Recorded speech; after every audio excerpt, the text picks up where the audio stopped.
नहीं आ पाएगा। बट आज मैं आपके साथ जो कुछ लेकर आया हूँ, that is really very interesting और आई होप कि आप इसको अपनी डेली की लाइफ में जोड़ के समझ पाएँगे और आपको ना अब ऐसे कुछ एहसास होने वाले हैं कुछ मिनट के लिए, आप सोचेंगे कि क्या हो रहा है हमारे दिमाग में। आपके मस्तिष्क में कुछ ऐसी चीज़ें चलने वाली हैं, जिन्हें आप शायद कभी सोचते नहीं हैं। लेकिन आज इस सेशन में आपके साथ कुछ बेटर एक्सपीरियंस होने वाला है। तो आज यहाँ पर जो टॉपिक रखा गया है दैट इज़ प्रोजेक्शन। मैंने इसका नाम रखा है develop your true personality and save your relationships या फिर कह सकते हैं एनहांस योर लवली रिलेशनशिप्स। तो प्रोजेक्शन हम सभी साइकोलॉजी फील्ड के जो भी स्टूडेंट्स होते हैं, सभी जानते हैं प्रोजेक्शन, सभी ने पढ़ा है। बहुत ही सिंपल सी बात अगर जिसने साइकोलॉजी नहीं भी पढ़ा हो तो उसके लिए मैं कहूँ प्रोजेक्ट नाम सभी ने सुना होगा। प्रोजेक्टर सुना आपने? प्रोजेक्टर एक छोटी डिवाइस होती है, जिससे निकलने वाला कोई इमेज, वीडियो सामने किसी दीवार पर जाके प्रक्षेपित हो जाता है। तो इसी कॉन्सेप्ट को माइंड में रखिए और थोड़ा-सा बस आगे समझने का प्रयास कीजिए कि हम भी अपनी लाइफ में बहुत सारी चीज़ों को दूसरों पर प्रोजेक्ट करते हैं। तो आज इसी के बारे में हम लोग बहुत ही अच्छी तरीके से समझेंगे और आप इसको थोड़ा-सा अपने आप से जोड़कर चलिए। जब मैं आपसे डेली लाइफ़ की बात करूँगा तो आप अपने फ्रेंड सर्कल में, अपने रिलेशन में, अपने फैमिली में होने वाले उस बिहेवियर कन्वर्सेशन के बारे में याद कीजिए, जो आपके पास्ट में होता रहा है। और ये जो भी चीज़ें हैं, इसके माध्यम से आप अपनी पर्सनैलिटी को एनहांस कर सकते हैं, अपने बिहेवियर को मॉडिफ़ाई कर सकते हैं और अपने लोगों के साथ में अच्छे रिलेशनशिप सेटअप कर सकते हैं। So this is really very important for you. तो अब मैं आपको कुछ एग्ज़ाम्पल्स देना चाहूँगा। एग्ज़ाम्पल सुनिएगा। एक महिला है, एक महिला वो किसी सुपरमार्केट से कुछ वस्तुएँ चुराती है और उसके बाद वो रास्ते में लौटते समय अपने पर्स को उसके पास जो वॉलेट होता है उसको बहुत ज़्यादा छुपाने का प्रयास करती है, यह सोच के कि उसका पर्स या वॉलेट कहीं चोरी ना हो जाए।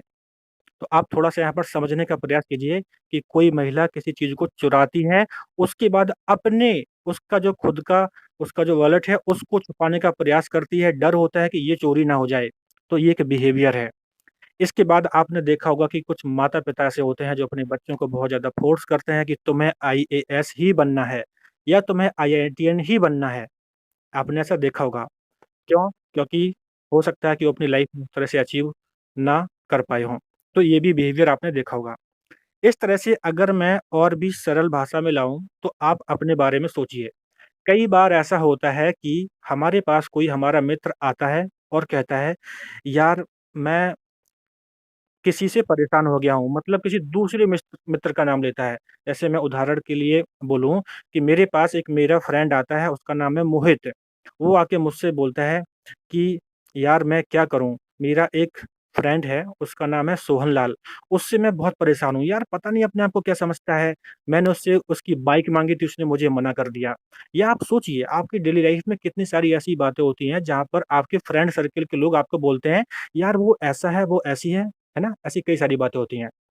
और थोड़ा सोचिए खुद अपने बारे में, कई बार क्या होता है जब हम किसी के साथ कुछ बिहेव करते हैं और हमको वहाँ पे जब सैटिस्फैक्शन नहीं मिलता है, तो हम क्या करते हैं, अपने किसी फ्रेंड को, किसी भी ऐसे पर्सन को जिस पर हम बिलीव करते हैं, उसको कॉल करते हैं और कहते हैं यार यार उसका बिहेव अच्छा नहीं है। यार पता नहीं क्या समझता है अपने आप को वो, है ना? ऐसी बहुत सारी बातें होती हैं।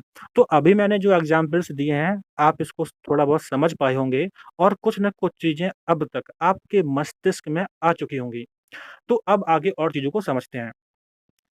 एक मेरा क्वेश्चन है कि क्या आपने लाइफ़ में कभी खुद से ऐसा महसूस किया है कि आप किसी दूसरे व्यक्ति को नापसंद करते हैं और आप पूरी ये भी कोशिश करते हैं कि उसको ये एहसास कराया जाए कि हम उसे डिसलाइक करते हैं।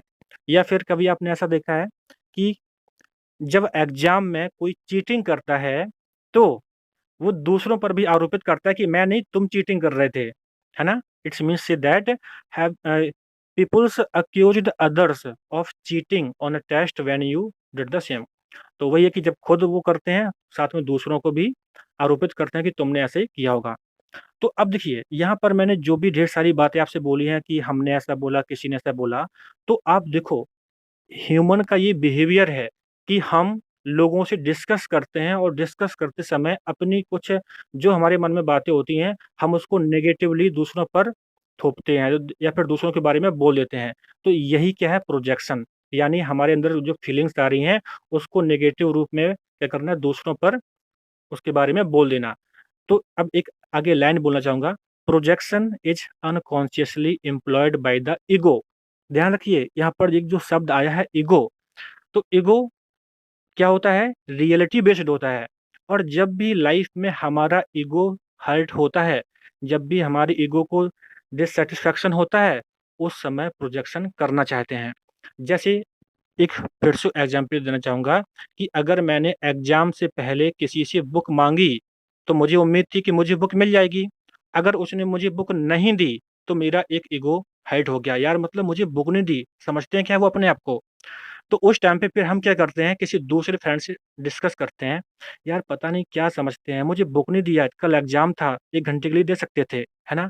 आप अपने बिहेवियर को समझने का प्रयास कीजिए। तो ये जो प्रोजेक्शन करते हैं, तो कई बार क्या होता है, हमारे जो बिहेवियर्स होते हैं, वो इतने ज़्यादा डिसऑर्गेनाइज़ हो जाते हैं कि सामने वाले से कभी-कभी हमारे रिश्ते भी खराब हो जाते हैं। तो इस बारे में हमें सोचना है कि जब हम प्रोजेक्शन करते हैं, क्या वास्तव में हमारी कही हुई बातें बिल्कुल सही होती हैं? तो ये हमको सोचना होता है। Okay? So also keep in mind that projection involves the process of attributing unwanted emotions you don't like onto someone else. यानी आप ऐसे इमोशंस को प्रक्षेपित करते हो दूसरों पर जिसे आप पसंद नहीं करते हो, rather than admitting that it exist within yourself. और आप कभी ये भी शायद ना सोचें कि वो आपके अंदर वो कुछ है कि नहीं है। और भी कई चीज़ें होती हैं, जो लोग प्रोजेक्शन करते हैं, वो दूसरों पर किसी भी तरीके से गलत तरीके से ब्लेम करते हैं और ब्लेम कई तरीके से भी करते हैं। देखो ना एक रिसर्च का एग्ज़ाम्पल है कि a man who cheats on his spouse with a colleague, मतलब कोई व्यक्ति है जो अपनी जो उसकी पत्नी या जो उसकी स्पाउस है, उससे वो चीट करता है और उसकी जो दूसरी कलीग है उससे मतलब अपने रिलेशन बनाना चाहता है। लेकिन वो खुद की पत्नी पर आरोपित करता है कि तुम गलत करती हो, तुम ऐसा करती हो। कई बार आप थोड़ा-सा अगर अपनी लाइफ़ में सोचने का प्रयास कीजिए, आस-पास देखिए, कई बार लोग ऐसा ही करते हैं कि वो जो उनके साथ में हो रहा है, उसको तो वो नॉर्मल मानते हैं और उसके बाद जो उनके मतलब क्लोज़ फ्रेंड्स होते हैं, उन पर चीज़ों को आरोपित करने लगते हैं कि मतलब मैं नहीं, तुम ऐसा करते हो। वो कहीं न कहीं उनका डिफेंस मैकेनिज़्म होता है अपने आप को सेव करने के लिए। और इसके बाद और ध्यान रखना है कि जो प्रोजेक्शन होता है, it is commonly adopted mechanism that distorts reality from how it is. इसमें रियलिटी नहीं होती है। आप कई बार अपने पास्ट एक्सपीरियंस को उठा के देख लीजिए। कई बार आपने ऐसा महसूस किया होगा कि आप जो कुछ कह चुके होते हैं, उसके बाद में कभी न कभी एक रियलाइज़ेशन हो जाता है कि शायद मुझे ऐसा नहीं बोलना चाहिए था या फिर नहीं भी होता है। क्यों? क्योंकि ये जो प्रोजेक्शन होता है ना, ये अनकॉन्शियस लेवल पर होता है। हमारे बिहेवियर में इतना ज़्यादा ये घुस चुका होता है कि इसको हम समझना ही नहीं चाहते हैं। मैं कई बार अपने फैमिली में देखता हूँ कि जैसे मेरी माँ है, उनके पास कोई दूसरी आंटी आके बैठती हैं, तो वो पता नहीं कितनी सारी बातें डिस्कस करती हैं दूसरों के बारे में, क्योंकि उन आंटी को उन लोगों से उनका ईगो हर्ट हुआ होता है, इसलिए आके डिस्कस करती हैं। और इसी वजह से कभी-कभी चीज़ें इतनी खराब हो जाती हैं कि पर्सनल रिलेशनशिप्स खराब होते चले जाते हैं और हमारी जो ओन रियलिटी होती है, बिहेवियर होती है, जो हमारी पर्सनैलिटी होती है, वो भी डिसऑर्गेनाइज़ हो जाती है। ओके? इसके बाद आपने देखा होगा कि लोग कई तरीके से करते हैं। लोग गवर्नमेंट को भी दोष देते हैं, समाज को दोष देते हैं और कभी तो कभी ऐसी चीज़ों को भी दोष देते हैं जिनमें जान नहीं होती है, मतलब जो इनएनिमेट ऑब्जेक्ट्स होती हैं। बहुत ही सिंपल एग्ज़ाम्पल है। आपने देखा होगा कि जब किसी फैमिली में लड़ाई होती है, तो बहुत तेज़ी से बोलना शुरू कर दिया और क्या किया, कोई जो वस्तु पास में रखी थी ना, उसको उठा के फेंक दिया, तोड़ दिया। उन्होंने कप फेंक दिया, किताब को फेंक दिया या कोई भी सामान रखा था उसको फेंक दिया, वो टूट गया। तो सच में यहाँ पर इस बिहेवियर में एक प्रोजेक्शन है, यानी जो गुस्सा उस आदमी या उस पर्सन से आ रहा था, जो सामने था, उसको मार तो सकते नहीं हैं, पीट नहीं सकते हैं, लेकिन उसका बदला कैसे ले लिया? जो एक ऐसी वस्तु थी जिसमें जान नहीं है, उसको उठा के फेंक दिया, है ना? तो लोग कितने तरीके से प्रोजेक्शन करते हैं, अपने एनवायरनमेंट में चीज़ों को बोलते हैं कि ये सही नहीं है, वो सही नहीं है। लेकिन वो खुद अपने बारे में अपना रियलिटी नहीं समझना चाहते हैं। तो इसके बाद मैं आपको बताऊँगा कि जो साइकोलॉजिकल प्रोजेक्शन है किस तरह से होते हैं। तो एक होता है न्यूरोटिक प्रोजेक्शन। इसमें इसमें सीधी-सी बात होती है कि लोग जब अपने फीलिंग्स को दूसरे पर आरोपित करते हैं, अपने मोटिव्स को, अपने डिज़ायर्स को, अपने एटीट्यूड्स को जब दूसरों पर आरोपित करते हैं, तो ये एक न्यूरोटिक प्रोजेक्शन है। ये सिंपल आपका साइकोलॉजिकल प्रोजेक्शन में आता है। एक दूसरा होता है कॉम्प्लीमेंटरी प्रोजेक्शन। यहाँ पर ध्यान रखिए, जो कॉम्प्लीमेंटरी है उसमें कॉम्प्लीमेंटरी का स्पेलिंग है COMPLEMENTARY। तो ये जो कॉम्प्लीमेंटरी प्रोजेक्शन होता है, इसमें क्या होता है कि individual believes that everyone else shares the same opinions and thoughts he और शी डज। मतलब इसमें किसी व्यक्ति को लगता है कि जैसा मेरा खुद का थॉट्स पैटर्न है, ऐसा दूसरों का भी होगा। तो आप देखते हो पॉलिटिकल सिस्टम में, अगर देखो, अगर कोई किसी पार्टिकुलर पार्टी से जुड़ा हुआ है, तो उसको लगता है कि अगर मैं इस पार्टी को पूरी तरह से मानता हूँ और इसकी विचारधारा से सहमत हूँ, तो दूसरे भी होंगे। और प्रॉब्लम जब हो जाती है, जब दूसरे उस सेम थॉट से मैच नहीं खाते हैं, मतलब उनके थॉट प्रोसेस में डिफरेंस होता है, तब वहाँ पे आप देखते हो ना बिहेवियर कितना डिसऑर्गेनाइज होता है, लोग लड़ जाते हैं, कितना कुछ होता है, आप तो सोशल मीडिया पर देखते ही रहते हैं। इसके बाद तीसरा एक टाइप आता है कॉम्प्लीमेंटरी प्रोजेक्शन। इसमें COMPLI वाला कॉम्प्लीमेंटरी है। इसमें क्या होता है, इसमें कोई व्यक्ति ये मान के चलता है कि अगर मतलब मुझे ये चीज़ आती है तो दूसरों को भी आती ही होगी। कई लोग ऐसे होते हैं, जैसे मान लीजिए कोई व्यक्ति अगर पियानो अच्छे से बजा लेता है, तो उसको लगता है कि मतलब दूसरे लोग भी जानते होंगे। तो ओ और एक एग्ज़ाम्पल देना चाहूँगा कि a talented cook may think that everyone should be able to make the same dishes he can with ease। मतलब कि एक कोई जो कुक है वो सोचता है कि अगर मैं अच्छे से मतलब डिशेस तैयार कर लेता हूँ तो दूसरा भी कर लेता है। अब देखिए यहाँ पर प्रॉब्लम कैसे होती है, जैसे मान लीजिए अगर मैं खुद हूँ, मैं कहीं पर रहता हूँ, किसी रूममेट के साथ रहता हूँ। अगर मुझे मेरे मन में ये थॉट आता है कि रूम को बेहतरीन तरीके से साफ-सफाई रखनी चाहिए, तो मैं सोचता हूँ कि उसके अंदर भी ये थॉट होना ही चाहिए। लेकिन जब अगर नहीं होता है, या फिर जो साफ-सफाई करने की जो स्किल है अगर वो नहीं होती है, तो क्या होता है, हमारे बिहेवियर में क्लैशेस होते हैं। और आपने इसीलिए देखा होगा, कई बार हमारे रूममेट के साथ में प्रॉब्लम्स होती हैं, हम लोग लड़ जाते हैं, हम लोग बात नहीं करते हैं, है ना? तो ये सारे प्रोजेक्शन ही होते हैं, जहाँ पर हम अनकॉन्शियस लेवल पर या फिर रियलिटी को फेस ना करते हुए अपने बिहेवियर को सामने प्रेज़ेंट कर देते हैं। तो इसके बाद अब एक बहुत अच्छी बात आती है कि व्हाई डू वी प्रोजेक्ट? हम प्रोजेक्ट क्यों करते हैं? हम लोगों के साथ अपने फीलिंग्स, अपने थॉट्स ज हैं जो उनको हम दूसरों पर एट्रिब्यूट क्यों करना चाहते हैं? तो ध्यान रखिए, projection is a coping technique employed by the fragile ego to protect itself from distressing thoughts and emotions that are difficult to accept और एक्सप्रेस। तो वही मैं आपको बताया था, ईगो, जो आपका जो कमजोर ईगो होता है ना, उसको प्रोटेक्ट करने के लिए प्रोजेक्शन एक कोपिंग टेक्निक है। जहाँ पर ईगो थोड़ा भी प्रॉब्लम फेस करता है, डिस्ट्रेस फील करता है, वहाँ पर वो प्रोजेक्ट करना चाहता है। और ध्यान रखिए, people engage in projection regularly whether consciously और नॉट। यानी कि लोग मतलब इतना ज़्यादा हैबिचुअल हो चुके होते हैं, उन्हें कॉन्शियस लेवल पर ध्यान ही नहीं रहता कि मैंने ऐसा क्यों बोला, क्या बोल दिया, लेकिन वो बोल चुके होते हैं और पर्सनल रिलेशन कभी-कभी खराब भी कर चुके होते हैं। एंड जब भी उनको मतलब ऐसा लगता है कि उनका जो ईगो है वो हर्ट होता है, एट दैट टाइम वो करते हैं। तो आप, जब मैं ये चीज़ें बोल रहा हूँ, आप अपने बारे में सोचिए कि आपके सर्किल में ऐसा कब-कब होता है? क्योंकि मैं आपको अभी आगे बताऊँगा कि जो प्रोजेक्शन है वो कैसे हम उसको सही कर सकते हैं। देखिए, गलत नहीं होता है, सही कहने का मतलब ये है कि कैसे उसको हम बैलेंस कर सकते हैं, ताकि हमारे जो बिहेवियर हैं और जो हमारे दूसरों के साथ रिलेशन है वो अच्छे बने रहें। अब देखिए, इसके बाद नेक्स्ट पॉइंट सुनिएगा। The human ego wants to believe in and preserve its positive self image and dignity at all the cost. ध्यान रखिए, जो ईगो होता है ना, वो हर हमेशा किसी भी कीमत पे अपना सेल्फ इमेज और अपना डिग्निटी बनाए रखना चाहता है।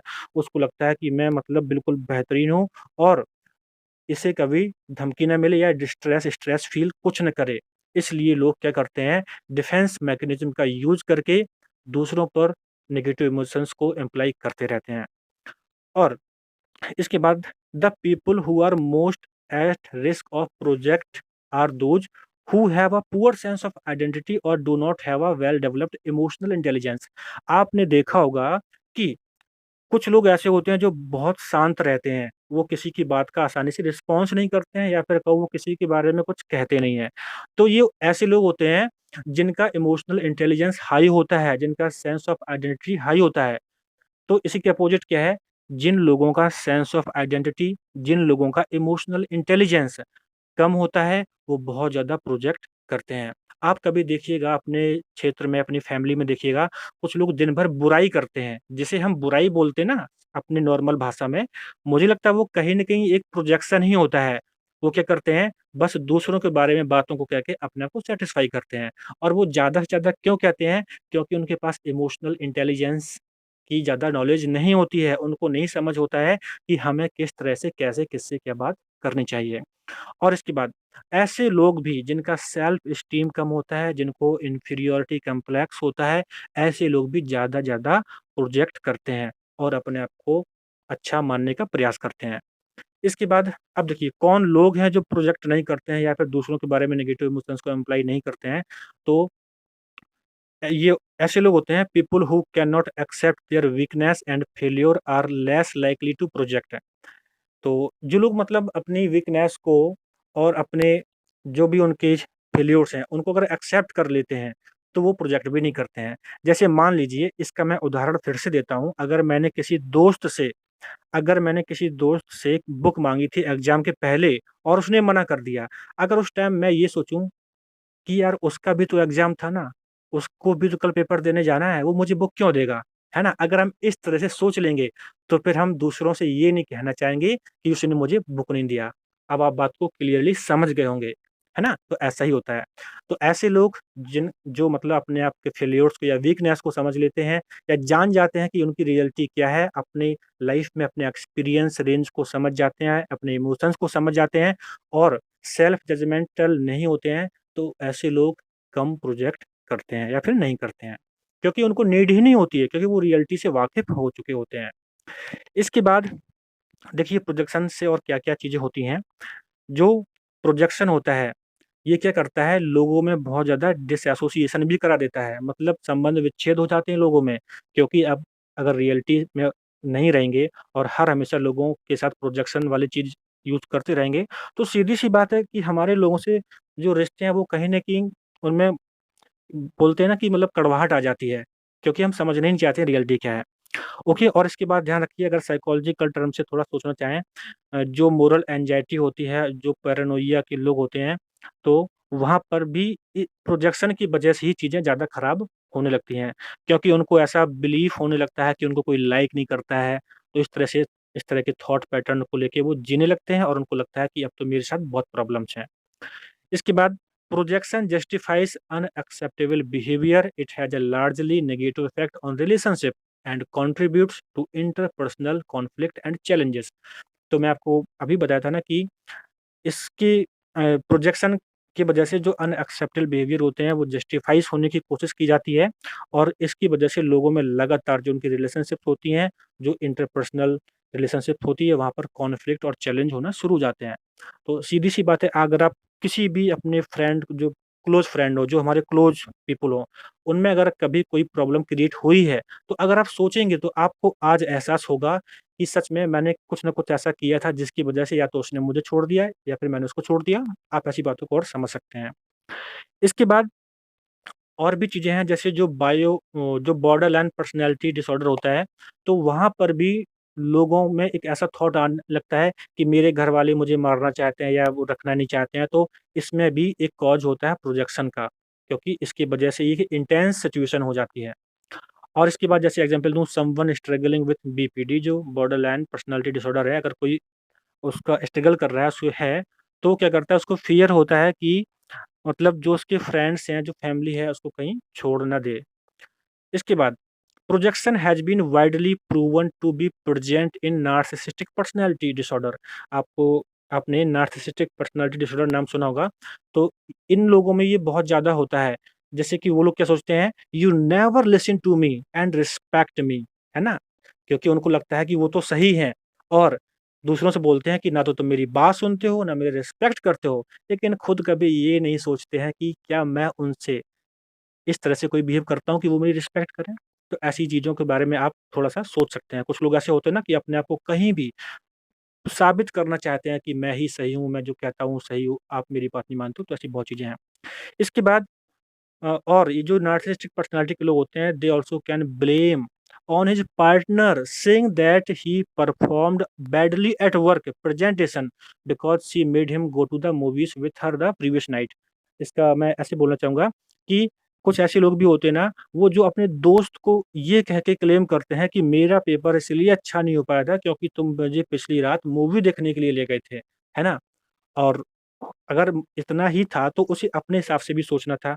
लेकिन क्या करते हैं दूसरों पर एट्रिब्यूशन करने लगते हैं कि ये सब कुछ तुम्हारी वजह से हुआ है। इसके बाद लास्ट में आता हूँ आपके पास how to stop projecting in your relationship. आप कैसे चीज़ों को कंट्रोल कर सकते हो? तो ये बहुत ही इम्पोर्टेंट पॉइंट है, आप इनको समझने की कोशिश कीजिए। आप कई सारे आपके मस्तिष्क में चीज़ें आ चुकी होंगी, तो अब आपको ये सोचना है कि कैसे अपने हम एक जो नेगेटिव बिहेवियर्स होते हैं, जो नेगेटिव प्रोजेक्शंस होते हैं, कैसे हम उन्हें कम कर सकते हैं। So the first and most important thing is that you can do recognise when you are engaging in projection. देखिए, सबसे बड़ी बात है ना कि जब हमको ये पता चल जाए कि क्या हो रहा है, तो निश्चित ही हम वहाँ पर चीज़ों को रोक सकते हैं। अगर हमको पता है कि इस घर में आग लगने वाली है, तो हम जानबूझ के घर में नहीं बैठेंगे। सो हमें रिकॉग्नाइज़ करना चाहिए। जब भी हम हमारे जब किसी से क्लैश होते हैं ना, तो उस टाइम पे सोचना चाहिए कहीं कुछ हमने गड़बड़ तो नहीं बोल दिया है। तो first point is that recognise, okay? And the awareness is the greatest tool for change. आप लाइफ़ में कुछ भी चेंज करना चाहते हैं, at that time awareness is the best tool.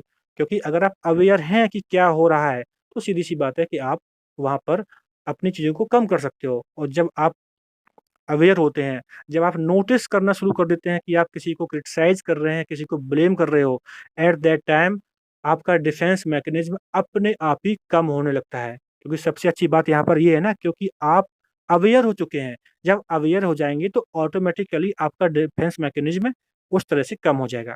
इसके बाद क्या है, you can start to investigate your weakness by writing them down. है ना? आप कुछ चीज़ों को लिख कर भी अपनी जो इन वीकनेस है उन पर भी जाँच कर सकते हैं कि मैं मुझे कैसे क्या कम करना है। और इसके बाद self reflection is vital when it comes to dismantling the habit of projection. आप सेल्फ रिफ्लेक्ट करें, सेल्फ इमेज के बारे में मैंने आपको बहुत कुछ बताया था और निश्चित ही उस सेशन में आपने बहुत कुछ सीखा भी होगा। तो यहाँ पर भी है कि आपको खुद से समझना है और आप निश्चित ही जो नेगेटिव प्रोजेक्शन होता है उसकी हैबिट को कम कर सकते हैं। देखिए, नेगेटिव प्रोजेक्शन को जो प्रोजेक्शन है, उसका मतलब ये नहीं है कि आप हर हमेशा गलत होते हैं। ऐसा नहीं होता है, लेकिन मोस्टली गलत हो जाता है, तो उसके बारे में थोड़ा-सा ध्यान रखना है। इसके बाद है examine the relationships in your life where there is a significant amount of resentment और नेगेटिविटी।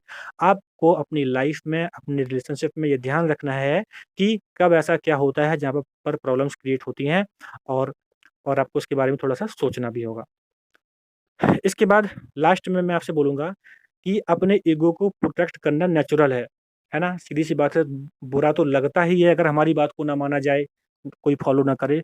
लेकिन उसकी वजह से अगर बहुत ज़्यादा प्रॉब्लम्स हमारे बिहेवियर में, हमारे अपने लोगों के साथ में हो रही है या लोग हमसे दूर होते चले जा रहे हैं, तब हमें अपने आप को समझना ज़रूरी है। ओके?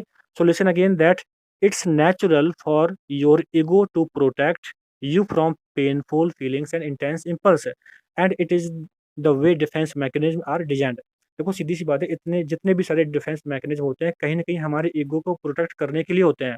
लेकिन जब ये प्रोजेक्शन क्रोनिक कंडीशन से खराब होने लगते हैं, यानी कई दिनों से हम अपने बिहेवियर में उसी तरह से चले आते हैं, हमारे वेल बीइंग को ये हार्म करने लगते हैं, हमारे रिलेशनशिप को हार्म करने लगते हैं, एट दैट टाइम हमको अवेयर होना है कि now we need to do something, we need to aware ourselves.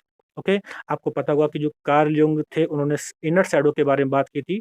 तो ये हमारा जो इनर शैडो होता है, ये अनकॉन्शियस लेवल पे जब क्रिएट हो जाता है, तो वो कहीं न कहीं फ्यूचर में हमारे बिहेवियर को अफेक्ट करता है, इसलिए हमको पता होना चाहिए कि व्हाट वी आर। तो इस तरह से आप अपने बारे में ध्यान रखिए, जानिए, चीज़ों को समझिए और निश्चित ही आप अपने पर्सनैलिटी को, अपने रिलेशनशिप को बेहतर कर सकते हैं।